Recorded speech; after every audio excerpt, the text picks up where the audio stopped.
singer. And so she explained to me that he was very fond of music, and it takes us back to the raga and your in-law. And what is raga? Which is like you respect the tradition for inventing. So which is like, and I'm close to show that, but you have to be very careful because it can be. You can simplify, and we have to be very careful when we have this kind of discussion, non-essentializing. Right. It would be wrong. And not thinking that an Indian subject for 2019 is thinking and experimenting and feeling the same conditions an Indian from the Veda would go through. Right, but of course, there is something there are some reasons in the culture for using this kind of representation and not this one. Yeah, that's I mean that makes again the whole question again. I mean not only diverse, but when you try to look at it from the perspective of today, 2019, and when you look at, because it's been quite a time that we look at the history of modern Indian art, and with so much of diversities in between, with so much of kind of distractions also from within. But today I was also reading her articles, and when she's talking about the Myanmar artist, and it's a connection with Shantiniketan, and continuously, I mean, she's so wonderfully, she's foregrounding the necessity of creating a more viable framework to understand Indian modernity. And one thing, exactly, and one thing that we are, and I'm sure you have read, I mean, most of these articles written on, say for example, Tagore as a painter. So again, talking about the timelessness, talking about the various kind of references that one works with, and as you rightly said, it's more important that what one does out of it. Tagore was one of those artists, Indian artists of that time, who was traveling a lot and looking at a number of artworks from the West, also from his Asian travels and all that. Now, do you think it is high time that we have a more viable framework to understand Rabindranath Tagore? But most of the scholars who are writing either taking a position which is completely spiritual, that everything is coming from within him, which often doesn't sound very logical, or they are always trying to connect his work with what he had seen in museums abroad, like the West End. And also you mentioned about the Bauhaus exhibition 1922. So they also talk about the German expressionist art as a major source of inspiration for Tagore. But this you would see more in Abanendranath, certain expressionists, and especially it's very interesting. That's why I would be very curious to have more and more analysis of the archive, because I'm close to show that Tagore, who was interested in theater, looked very carefully to what was developing at the time. So we are early 20s and even before, meaning what we call the symbolist theater, which will develop in Meyerhold, the other one I don't remember the name, the British one, and which will end after with Brecht. So a theater of the ideas, so with sets which were extremely synthetical, and I see that in a certain Gaganendranath. It's something we have to look at. But back to Tagore, I would say the two lines of reading you gave are legitimate, but it's not enough. Right. And so let's say, well, maybe we have to be even more precise. If you go for the line that many things he saw, but he was interested in very specific things, and when you would identify, he probably looked very carefully to what was still very visible at the time, even so it was coming from a little bit earlier, what came out of the symbolist moment Right. So the artists who were really working with feelings, with the, this kind of, intuitive. and more than that, this kind of end of the century. Baudelaire would have said spleen a little before. This kind of Huysmans, this kind of imagination, it's something you can find when Rodin is, because for me the one I feel closer to Tagore is Rodin. So he saw probably, and he met Rodin, these things. And the other line was what he saw, because you said that you have two... Another is entirely personal, spiritual expression. Yeah, which I mean, you can deny. He was a very... He was not introverted, but he was very, very profound, somebody with thinking, very reflexive person. After that, it's always more complicated than either or even neither, because everything is acceptable.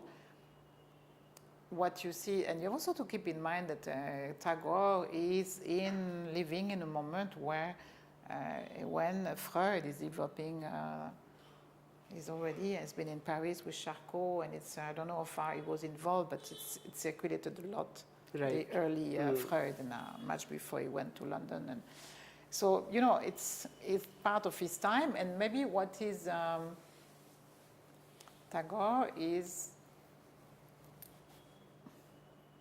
the only commitment is with himself and with his ideas. He has no other no obligation. So it's a kind also of production you will see in very specific circumstances in the artistry, many different contexts. It's either an artist who is also a writer, so meaning he's not self-defined, and if not, there is nothing. It's not.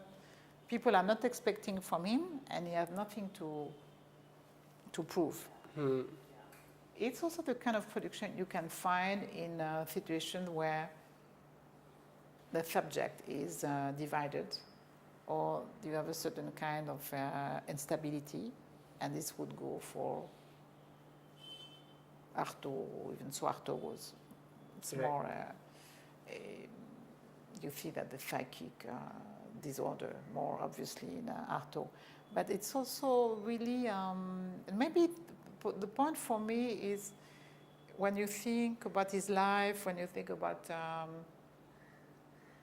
what he saw, his position, it's maybe what he needed, because he was a very complex, obviously, very complex personality. So maybe the way of,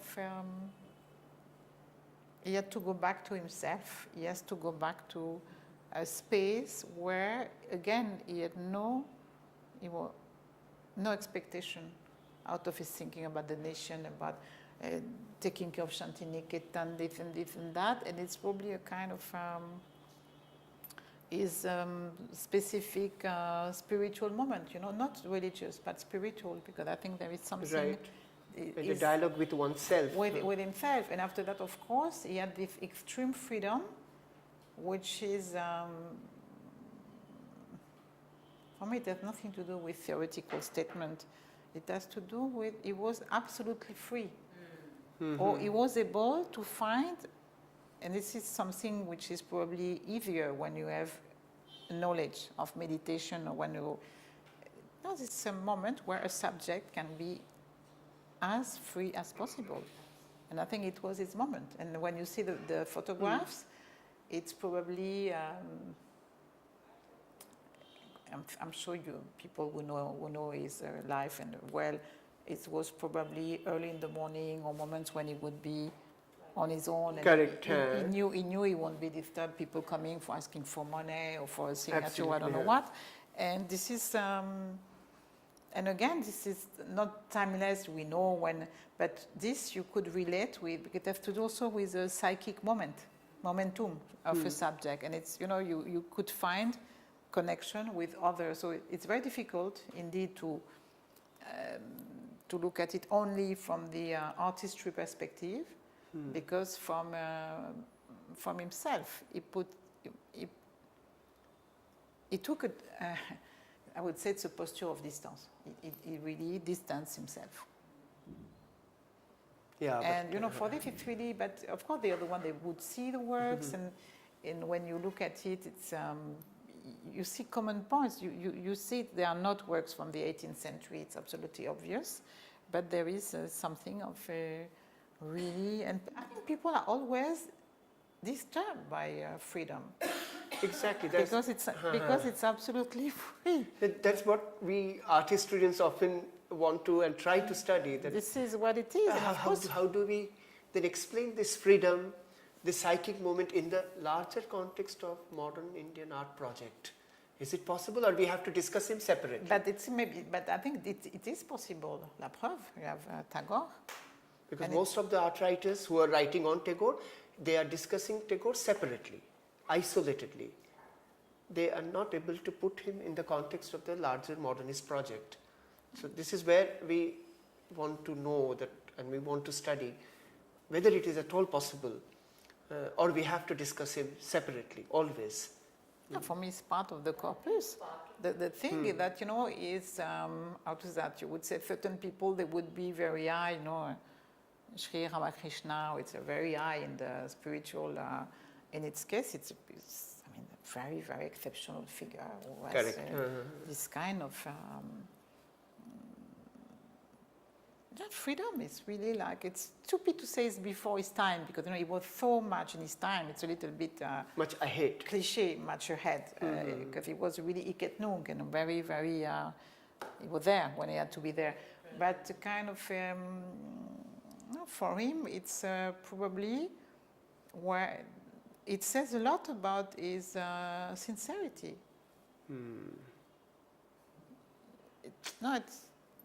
It was not made, and of course he was, I think, happy, but it came later. First, he didn't. It happened at a certain moment in his life, and on one hand, he was quite happy and maybe flattered when Victoria Ocampo organized the exhibition, the first and last, for a long time. He had in Paris in the late 20s. It was in the Pigalle, but you know, it was not his point to be a famous artist. And I think, you know, when you see the modalities of the production, for me, it's absolutely part of Shantiniketan, because it's not at all going